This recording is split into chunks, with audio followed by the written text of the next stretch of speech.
Namaste, Agrima. I'm very happy to have you on Soul Talk. So, you're my client for some time, and now we are going to have this interview, for your journey, which you had it from Kerala to Ladakh, which was adventurous one.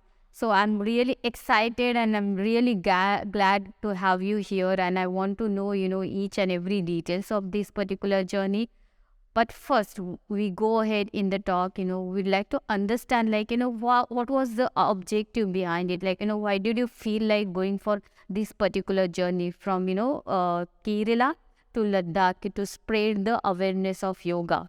So it was like I was doing my PhD and I was doing it in neuroscience because I was always science student. So I had no idea about yoga at all. And my lesson hours were like early morning till mid of the night. So I used to be in lab all the time. And it was very difficult for, even think or come out of those stress. So I was almost overweight. I was like 86 kgs and I had the sciatica. I had cervical spondylitis. I was almost pre-diabetic. I was lower on my BP and I had this vertigo issue a lot, which was very difficult for me to cope up. And then later on, I was struggling with this. I tried all the way because I was always a sports person, but then I could not recover. One of my friend took me like, okay, let's go for yoga classes, and I joined. I practiced there for almost 2 years, and I got benefit like my sciatica, my cervical spondylitis, especially my vertigo. It's like some completely vertigo, especially it got vanished. So at that time, and I started reducing my weight. And that time I thought like there's something in yoga which is not like normal sports or something like some other activities what we do. So I thought like let's have a detailed study about it. And after that, I joined my MSc Masters in Yoga Therapy in Manipal University, and I did the course. So there was an internship for 6 months at the end of the master's degree. And during that time, I realized like the people who are coming from different department, like gynec department, psychiatry department, or osteo department, and quite a lot of people who are coming because of a lot of ailments. The way they were getting cured in like 10 days, 1 month, the way they were getting benefits out of it, especially the geriatric patient, because it's very difficult to treat people above 40 or 50. It's very difficult for them to even move or move in a certain direction or having some certain motion. So I started treating them, and when I started seeing the changes in them, it made me so happy that really people are getting this much benefits, and we can see in them especially a lot. So I thought like, okay, let's spread it throughout and let's teach a lot of people. So I was taking classes for free for a lot of people. Like I was in a community of monks. I was in a community of very rural people. I was in a community of a lot of villages and all those things. So last 1 year, I was teaching a lot of people. And then I thought like, okay, it's not enough. So I decided to travel towards Ladakh because my friends were there in Ladakh. They are my monk Buddhist friends. And they said like, Agrima, come over here. We can teach a lot of Buddhists here so that, they'll get quite a lot of benefits. So I thought like, okay, let's travel. And I thought whilst traveling itself, I could connect with a lot of people and uh, let them know what is the benefit and what you can get out of it. So I started traveling from Kochi to Ladakh, and my journey was like around 3 months, 10 days. I started in bicycle, and I was traveling all alone. Meeting, I thought like when I started, I thought like if I could meet like at least 200 people and let them know what is the benefit, it would be a great pleasure for me. It would be a great achievement for me. But I was able to meet like more than 2 lakhs, 3 lakhs people. Oh, that's a huge number. So, and I could spread my messages through different medias to quite more than, I think, 20 lakh people. Oh, that's very huge number. So it was a great achievement for me or for my satisfaction. and my journey was completed. I came back. So now I'm planning for a worldwide journey. And let's see. Wow, that's amazing. So my father was a big supporter to me because he was the one who always admire me, or who always supports me for uh, things which I want to do. So at the age of 17, I wanted to travel, and he taught me to travel all alone. So at the age of 17, he was like, okay, just pack up and go. So I started my journey when I was just 17, and I started it all alone. And from that time till this date, I'm traveling so solo. I have traveled almost 18 states all alone. And so my dad, the moment I told like I'm going, he was like, okay. He didn't say anything to me. He was after completing my journey, when I was asking, did you believe like I would be able to complete it? So he was like, I knew that you are going to complete, but I didn't know that how you are going to face this difficult, especially from Manali to Ladakh. It was too difficult, so I didn't know that how you are going to face it and how you are going to overcome it. But I knew that you are going to finish it. So I was so happy. At least he had that belief on me.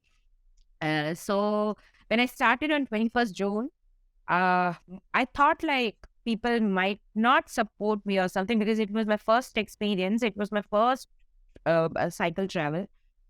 So when I started, the moment I told this to people, or people got to know, they were so supportive to me. Like I thought, like they will be they might be more scared or something. They might be telling something else. I don't know, but they were more supportive, and I was so shocked to know, amazed to know actually.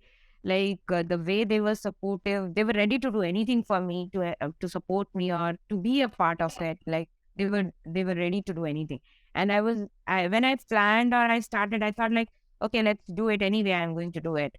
But after that, lot of associations like Indian Yoga Association, or Patanjali Yoga Sutra, or Art of Living, or Brahma Kumaris, or Arogya Bharati, and Chinmaya missions. A lot of people supported me and helped me, and they were like they supported me with the accommodation, with the food, and all those things. So when I started from Kochi, that was on 21st June. Like for 5 days, I was okay. I was normal. I just had body pains and all, nothing else. After 5 days, it started raining heavily. And till Rajasthan, like till Ajmer, I got the rain completely. And I was drenching in rain for the whole day. I could not change my dress. I was wet for the whole day. I was riding in this wet. And in between Maharashtra, I fell off. So my knees got peeled off, and it was not recovering, because every day I'll get wet again, and my leggings and all, it just scratches the whole clotting. So it could not recover. And finally, when I entered Ajmer, it started like from the whole rain and heavy wind, because it was ocean area, because I ran all the way from coastal area. So it was it was heavy wind. So after all this rain, after all this windy days, I entered into a temperature of 52 degrees Celsius. It was very hot for me Oh my God. for the whole day. Like it was the sun is on the top, like and in that I had to ride, and it was too dehydrating. So how much ever we drink water, it was not enough, and especially the water itself is too hot. Like we cannot even drink. And like I was continuing this journey for a month in this temperature, very hot weather, and especially the temperature between 10 to 2 is too difficult to ride. And after finishing, like once I finished Punjab, I immediately entered into a temperature of 5 degree and into -20. After that, it was -20. So the weather one, I encountered every kind of weather during this journey, like from south to north. It was from rainy, windy, hot, very cold, extreme cold. So it was. difficult, but our body gets too much acclimatized, and it's like we when I entered into Ladakh, the people around the doctor, like, she came to me and she wanted to take a checkup. And when she checked, my everything was very normal, like BP, Wow. my temperature, my fever, nothing I had.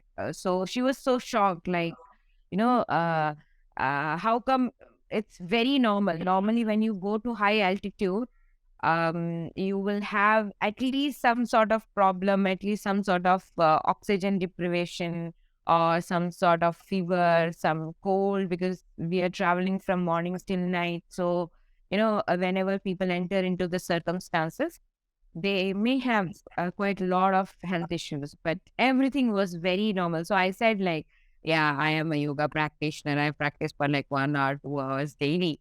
And also now I'm cycling, or I'm walking for like around 10 hours to 14 hours sometimes. So I think my body is to adjusting now, and it become very adaptive. So she was also very surprised to see that. So I can understand, like, why that doctor must be very surprised. Like, you have been through, the journey where the temperature was like 50 plus, then you had minus degree temperature as well, and still you were completely fine, completely fit. So any doctor will get surprised. So I just, curious to know, like, you haven't fallen sick even a single time during the journey. Okay, I never. Even after being in a rain for the whole day, even after getting into minus 20, and that is it is also not like, we are not getting in contact with all these things. It's completely, I am completely connected to nature, and every time my whole body is, realizing that it is extreme for anything. It is extreme, and I felt, because at two times, like when I was in Ladakh, in Sarchu, and after Tanglangla, it was extreme cold that I almost got hypothermia on my hands. Like, I was not able to sense it. My blood flow was not there. I was not able to hold the brakes because it was steep coming down, and it was extreme cold. I started shivering. I could not resist it. I got off my bicycle and I started jumping to heaten up my body. And I started crying. I started screaming because there were no people around and nobody to help. So because and people, nobody around us, and it was getting dark, and it was extreme condition. Oh, I can understand your situation. It was really a scary situation at that particular Yeah, moment. I took videos and all. I was not even able to speak. So I was like, somehow I have to reach my next destination, because it's not like in Ladakh, especially when we move on from Manali to Ladakh, it's like when we won't find people, and we won't find stay over there. So after 70 kilometers, sometimes after 80 kilometers, only we get some sort of basti, like hardly 3 4 times. So it's not that easy to get a accommodation there. So I started jumping there, but I could not stay there for a long time because it was getting very night, and especially in Ladakh, the problem is once it is 4 or 5, it's very dark, and you will not have any street lights. You will not have vehicles coming out. You will not have anything around. Oxygen goes down because it's already down, it's high altitude, and in night it drops a lot, and temperature goes very up, and it becomes foggy, and sometimes there are wild animals as well. So we don't know, and we are all alone. We don't have any equipments to with us to protect us. So that condition is extreme. So whenever we are traveling, I'll try to reach there before 4 o'clock or 5 o'clock at least, at some place where I could stay for the day. Otherwise, for the night actually.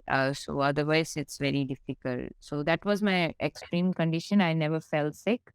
The only thing is when during the rainy season, it was It was very difficult again because it's wet from outside, and from inside we are sweating. The aeration is not there, so it's all over. It's all the time. Like somehow I have to remove my raincoat, but I could not remove. Anyway, it was wet, but still we cannot remove because when we are crossing, when we are on highways and all, the heavy vehicles crosses or any of the car crosses, we get the whole entire water on our body because Yeah, all the it just splash splashes. on us. Yeah. And it's full of dust and sand and some dirt.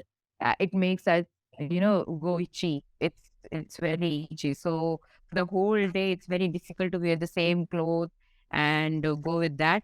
But still, I didn't fall. I didn't fall into some bad situation, or I had never had a fever. So that was a great boon to me. That's really nice. And I'm really happy that you could travel solo from Kerala to Ladakh on bicycle, and it was very safe journey. But it has been said, like it has been having said, like India is not a very safe country to travel, specifically for women solo traveler. So what has been your experience, and what kind of advice you will give to the women, like those who want to travel? Yeah. So this was the question raised by, because I used to attend most of the time. I used to attend schools while traveling, and I used to give my talk. Like one day, if I travel, second day, most of the time I attend a lot of schools. So I go and speak to kids. So kids were especially the girls were like, "Didi, आप ऐसे travel करते हो? Safe है क्या?" So I used to be like, "Yeah, it's very safe in India. You basically." What we think about India, there might be people who might damage you, Yes. but it might be like 1%, 2%. I never had any kind of experience, no, who has done that, because the people, when they see that it's for a noble cause and we are struggling this much and we are traveling this much, people try to help us somehow. And in India, I have seen like 99% of people. I got 100%, but still I am taking it as 99% because of the crime rate.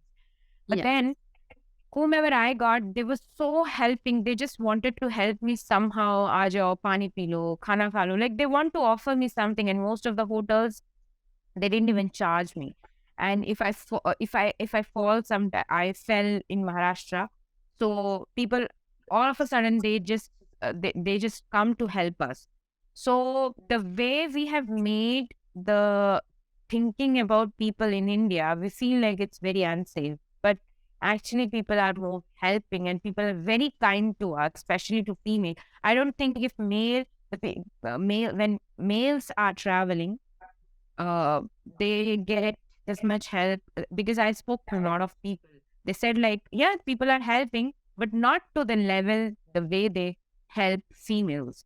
So I think we are more privileged, and people support us more comparatively, because whenever I travel, people offered me like apples, water, and whenever I traveled in Manali, especially to Manali to Ladakh, not even a single vehicle just crossed me over, and they didn't stop or something. They all the vehicle they just come and stop, and they ask me like, "What do you want? Do you want something?"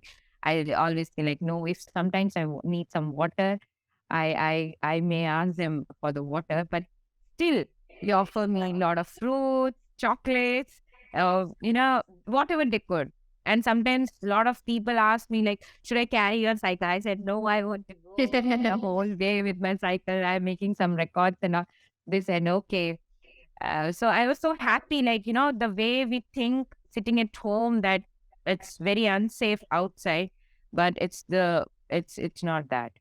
It is actually very heartening, when you are traveling alone and you're not asking for the help. Still, people are coming to you and they want to know whether you need some help. So I think that was really heart healing experience for you. One more thing I wanted to add, Abhilasha, it's like, when we don't say about this many people who helped us, like the 99%, over 99% helped me, or 100% people helped me, when we only tell about our bad experience. Yes, people have to know about it, but still, but the people who are helping us, their their credit, we are not highlighting them to the society or to the people, to the country. People are really respectful. The ethics or the kindness they carry, we are not showing them to people. I want to know, I want to let the people know that please give them credits as well, because they are helping, because it's 100 of people makes us to reach that place, or makes us to achieve that place, and they're not getting any credit. I think, telling the stories which are very good in nature, like we always hear the stories where we see that, bad things are happening when somebody is traveling or like that. But there are so many good stories. If they come to the light and the stories have been told, then I think, like, the people who have, like, these bad things on their mind, they will think twice, thrice, or four times, before working on those thoughts. So that will be really nice, like, when people start sharing very, very nice stories, good stories of meeting people and getting around with the people. I think now you must be a person with more experience, more, enrich experience about life since. So I just want to understand, like, when you started from the coaching, you're very excited about your journey. You must be nervous as well. So what has been the change you could see in yourself, like, as the person, like, when you started from coaching and now you have completed your journey from Cochin to Ladakh on bicycle to spread the yoga, to spread the awareness of yoga. So how has been the change and what do you feel the difference? Are you a different person right now? Okay, the change in me was, the first thing is, I, I was always a traveler, but the physical. The second thing is the like confidence, or the viewpoint about the world. The way it changed for me, like, I thought like, nobody may nobody will support me, but once I get into some schools and I start talking, the way people were getting inspired from me, that makes me excited. And I was thinking, like, really, am I doing that great thing? The kids, when they speak to me, I might be very dull, because I was right. If I am riding for the whole day sometimes, and then I am going for a talk, the people or the kids, when they give me energy, I become so energetic and so happy. They will love, because they're very curious to know. And I'm so thankful that, in another 20 years, or in another 10 to 15 years, if any one of it understand what is my purpose, and any one of it becomes the something they want to do the way I wanted to spread, that itself is a big achievement for me. So when I was talking to them, the way they look at me, or they give me energy, or they get excited, or they give me the confidence. And in some schools, they make me cards for the journey. The small kids, like the nursery kids also, they don't understand, even half of them, they don't understand, and they speak to me. They don't even know where is Kerala, where is Ladakh. Still, the way they get excited, I was so shocked to know. And, and sometimes it was like Friendship Day, and I went to a school. I didn't know that that was a Friendship Day. The kids, they were like, "Can I tie this?" And they tied up, like, they tied all the friendship bands on my hands from end to end. There was there were there, it like there was no space in my hands. That's how they were doing it. And in few places they were like, "आपको आपके mummy भी साथ में नहीं है?" I was like, "Somebody came around with me." So, like, the innocence, because especially in Rajasthan and all, um, still it's followed, like the females, it's not easier for them, especially for the female kids. And so it was very shocking for them, the way they appreciated in Delhi and Morarji Desai and all. I went, especially there were a lot of paramilitary and military people.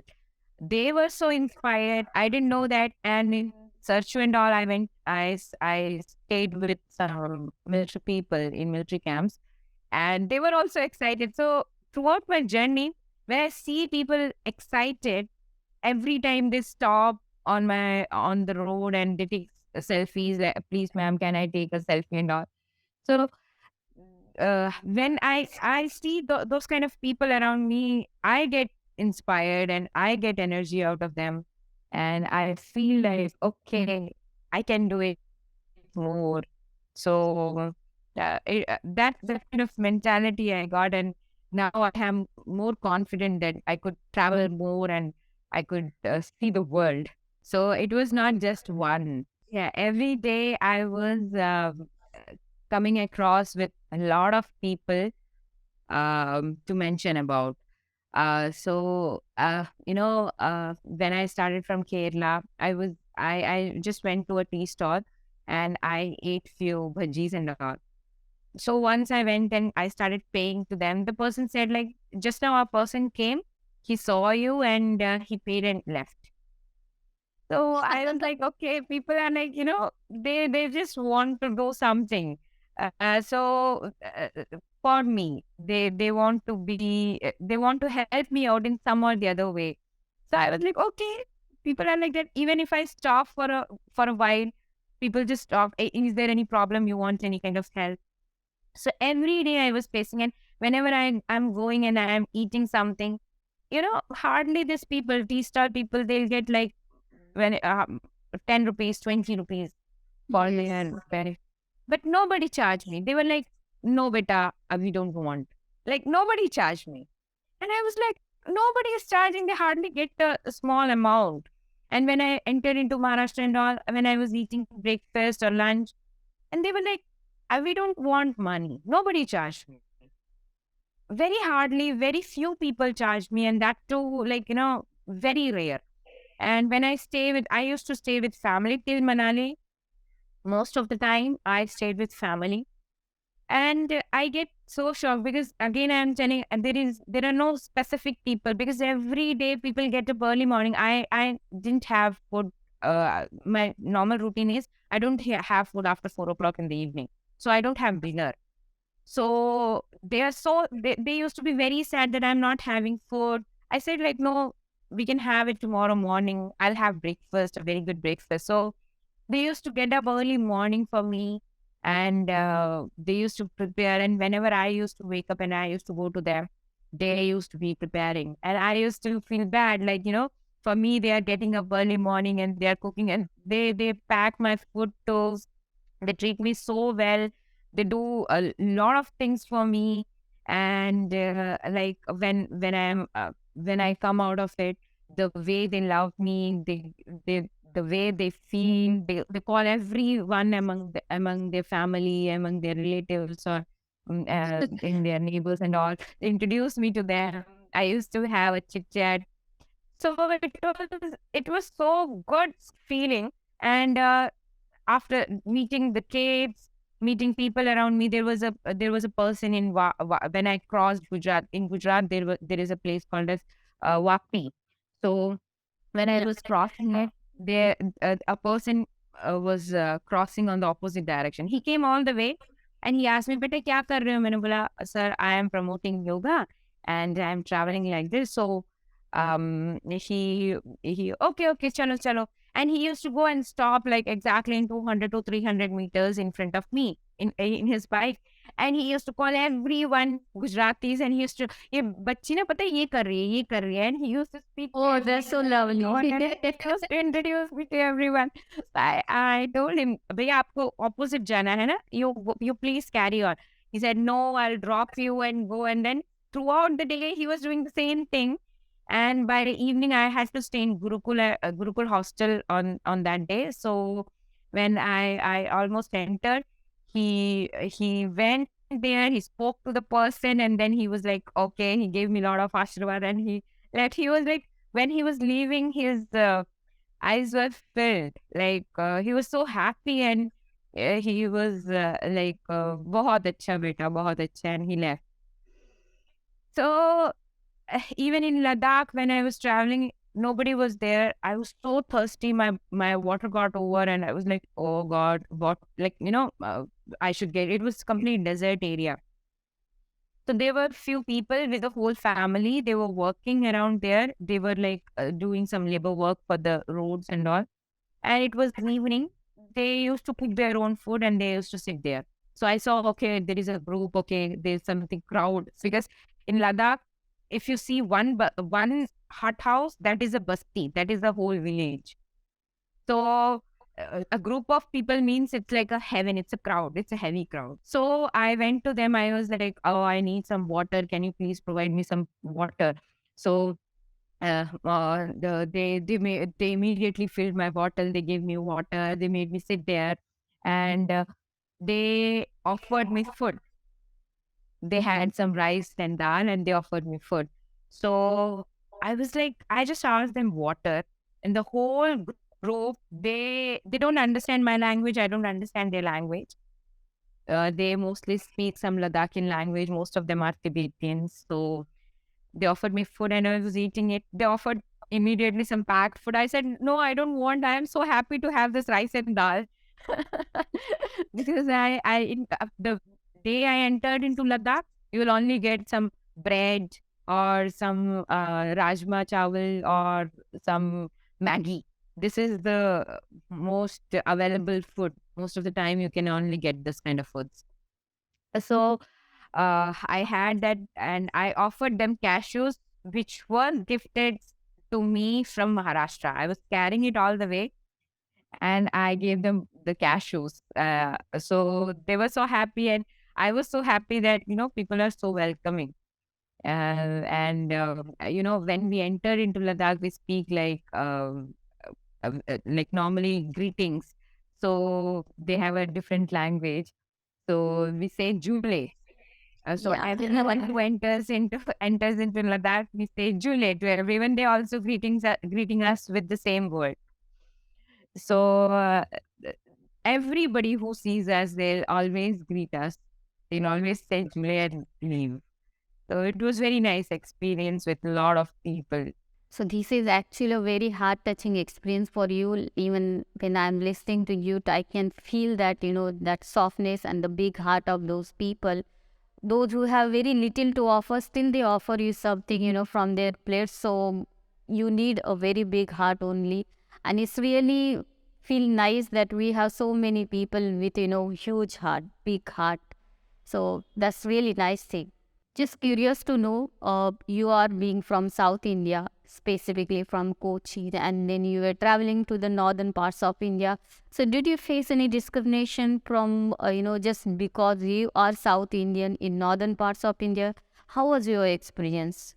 Actually, I felt people are more excited because when I was leaving South, I have never seen this kind of discrimination actually because throughout my life, I have been throughout in India. But yes, people who may have a difficulty with the language, they may feel it's uncomfortable. They don't behave in some other way, but it's difficult to travel throughout India if you have a difficulty speaking Hindi. And when a North Indian comes to South India, they may not understand quite a lot of languages. So they are uh, they only know their native language.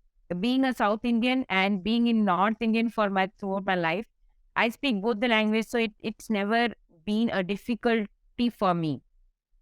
So I could really mingle with everyone. But I have seen, but otherwise, discrimination is not at all there. Especially when I was leaving Kerala, everybody got to know Ladakh. They were so curious. Oh, you're going to Ladakh to extreme north. And when I entered into like Rajasthan, Punjab, Haryana, they were so shocked to know that I'm coming from Kerala, from the extreme south. So I feel like people are more excited because it's like a unknown place for them. For North India, it's for South. Most of them they don't know. But now people started traveling a lot, so people know, and especially people started adapting food.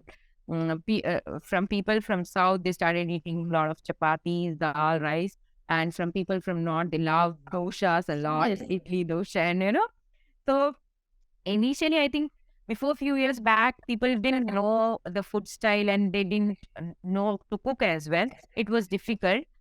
Otherwise, now these days, I feel food, they love the opposite food a lot because taste buds are more on. And especially with every state, the taste of food changes, though the ingredient is same, but still the taste of the food changes. And people are more curious to know curious to know different taste of different states, know more food, and especially the street food. So I think most of them love the opposite uh, place. That's what I experienced. I just ask you this question, just wanted to reiterate this thing, like, again and again, and it should be done again and again, that, though we have, the culture which is varied, like, there is a variety of languages and dialects, and there's a lot of variation, between us, like, culturally, language wise, many, like, even with the skin colors as well. But still, we are all the same, and everybody's heart is the same, and everybody's heart is Indian. That's what matters at the end. Now, concluding, I want to understand from you, like, when you started yoga, you're helping, like, when you started teaching yoga, actually, you're helping all the people as, like, yoga therapists. Now, things must have been changed because the journey was, like, turning point for you. So, what are the aspects now you are focusing, being a yoga teacher right now? So, what has been changed? How you are pursuing yoga nowadays? Um, what I understood when I started yoga, it was a therapy to me. Exactly the words I am taking from you. I thought like I am doing it for my physical health, especially. But after I started practicing like 7 years back, and today like it's a practice of 7 years for me, especially the meditation part and the pranayama part. It has changed my life.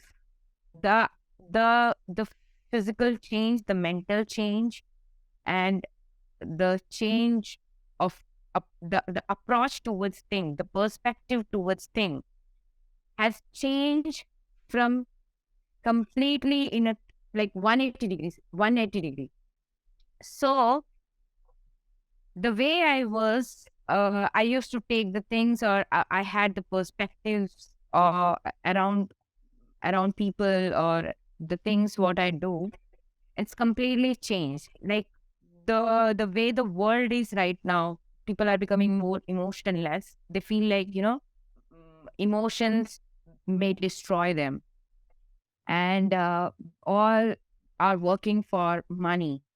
And initially, the family, or the life was more important to them. Now everything is like materialistic, and people feel like the success, or the things what you achieve in your life, especially in the money form, is your biggest success or biggest achievement. All these things, and parents are struggling to give the kids the best education, the best thing in their life, but and they are ensuring that they are taking health insurance, they are ensuring that they are fulfilling their needs. But actually, we are lacking on teaching the real meaning of the life to people, or to the kids especially, what they need from their life. So in the coming years, people will be more into the depression, because I'm from a neuroscience background, and I know that people are the huge community is working on antidepressant drugs, and the because everything is spoon fed, everything is programmed.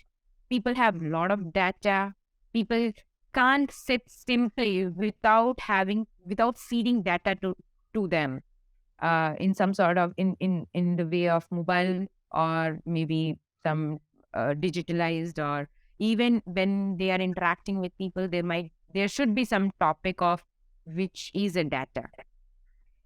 I wanted to inform people that, like, not only the physical changes, yoga gives us a lot of mental health. because I was dealing with a lot of patients who are from psychiatry department, especially the anxiety, schizophrenic, or a lot of people who are taking antidepressant, sleep apnea, especially people don't get sleep. People have same loop of thoughts again and again. People are worried unnecessarily. People are worried, and everything is spoon fed now. In a certain way, everything is programmed now.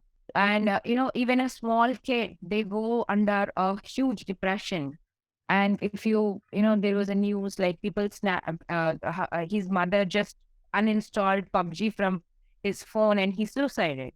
The tendency of suiciding, even in kids, it's very huge. So in Yes. another 20 years, the neurological or psychiatric disorders are going to be a very huge problem because people are feeding so much of data. They don't know to solve the solve things by their own. They can't sit alone for a while without feeding any data and without talking to anyone. They go under depression. So this is a huge condition if you completely come out of the reality and you are being in a world where everything is programmed. So yoga can only help you to deal with yourself. Then only you can come out of all these things because everything is thoughts. Everything is thoughts. And there are a lot of psychosomatic disorders arising because of your thoughts as well. So yoga not only helps in the physical form, it completely goes into the seedlings of it and cures from physical, mental, psychosomatic, and everything. And in the coming years, when the kids are doing certain things, they don't know actually how to deal practically with the life. Most of them will have depression. Most of them.